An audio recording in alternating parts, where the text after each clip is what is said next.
सुबह उठते ही हम क्या करते हैं?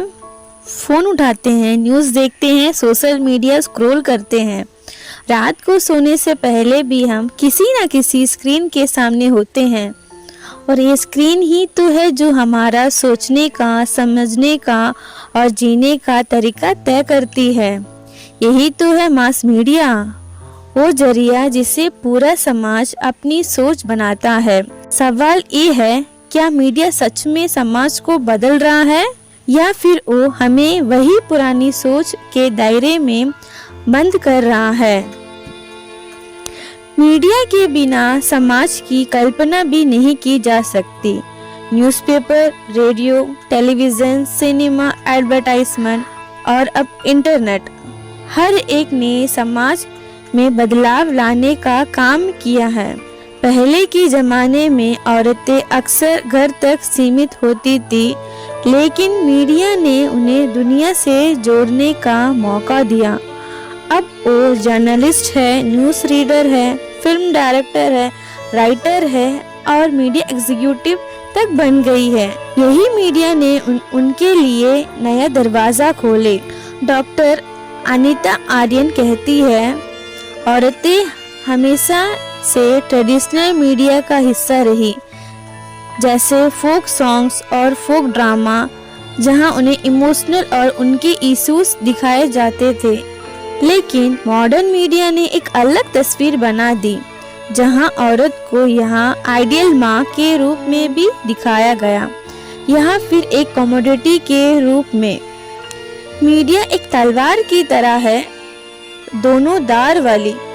एक तरफ ये विमेन एम्पावरमेंट की बात करता है, दूसरी तरफ उन्हें स्टीरियोटाइप करता है। बैकग्राउंड म्यूजिक क्या होता है आपको पता है? आज डिनर में मैं क्या बनाऊं? इस एक लाइन से सोसाइटी फिर से पुरानी सोच में लौट जाता है। सिनेमा समाज का दर्पण कहा जाता है, जो लोग सोचते हैं वही पर्दे पे दिखाई देता है। लेकिन प्रॉब्लम ये है कि हमारा दर्पण थोड़ा पुराना है। बॉलीवुड ने डिकेड्स तक औरतों को सती सावित्री, पतिव्रता और त्याग की देवी का रूप में दिखाया। वो सब कुछ सैक्रिफाइस करती है, लेकिन खुद के सपने नहीं देखती। 1919 के बाद कुछ फिल्म मेकर आए, जिन्हें पूछा, क्यों सिर्फ मर्द ही अपनी मर्जी से जी सकते हैं? ऐसा सवाल ने फिल्म जैसा अर्थ, लज्जा, डोर, क्वीन और पीकू को जन्म दिया। इन हीरोइंस ने दिखाया कि औरत भी इंडिपेंडेंट डिसीजन मेकर और फाइनेंशियली स्ट्रांग हो सकती है। ये नई सोच का प्रारंभ था, लेकिन साथ ही एक डार्क साइड था, जिसमें महिलाओं को आइटम सॉन्ग्स, स्किन शो और सेक्स सेल्स कल्चर ने औरतों को एक प्रोडक्ट बना दिया।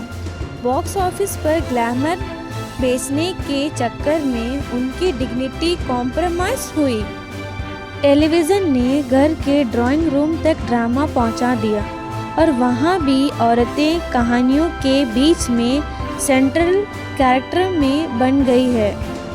लेकिन क्या वो सच में इंडिपेंडेंट थी?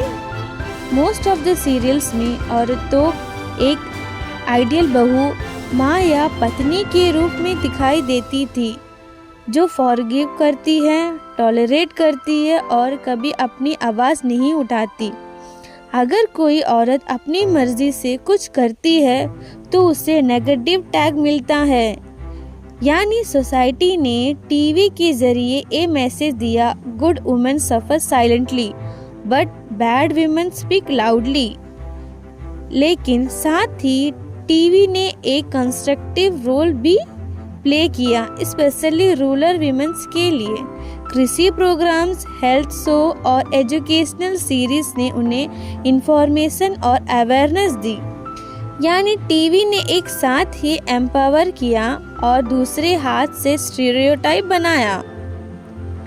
एडवर्टाइजमेंट मीडिया का सबसे पावरफुल टूल है, यानी क्रिएटिविटी भी है और मैनिपुलेशन भी। एक तरफ वह विमेन को सुपर मॉम दिखाता है जो सब संभाल लेती है, और दूसरी तरफ वही विमेन को परफ्यूम एड में सिर्फ अट्रैक्शन का सिंबल बन जाती है।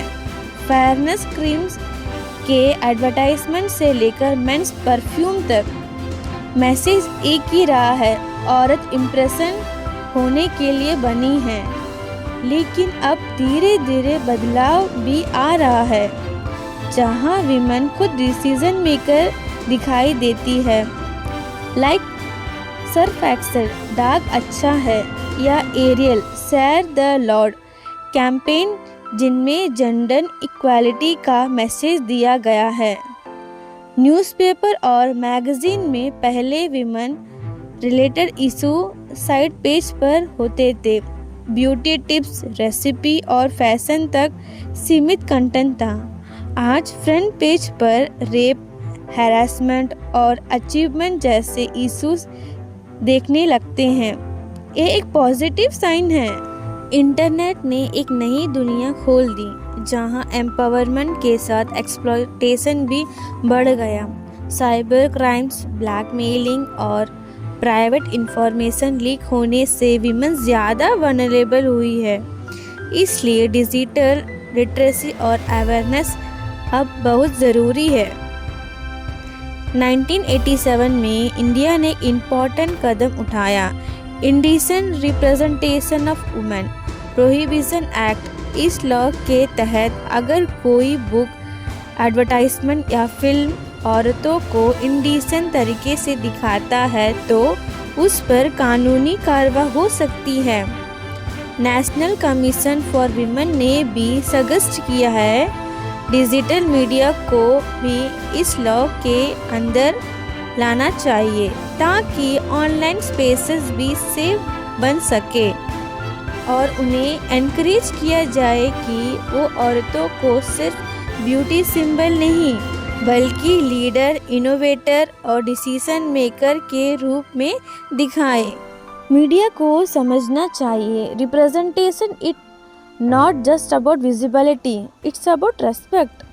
औरत सिर्फ कहानी का हिस्सा नहीं, वो खुद कहानी लिखने वाली होती है।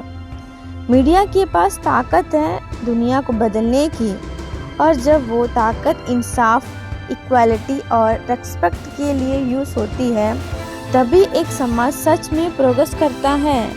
Let's create a media that does not just show women but celebrate them.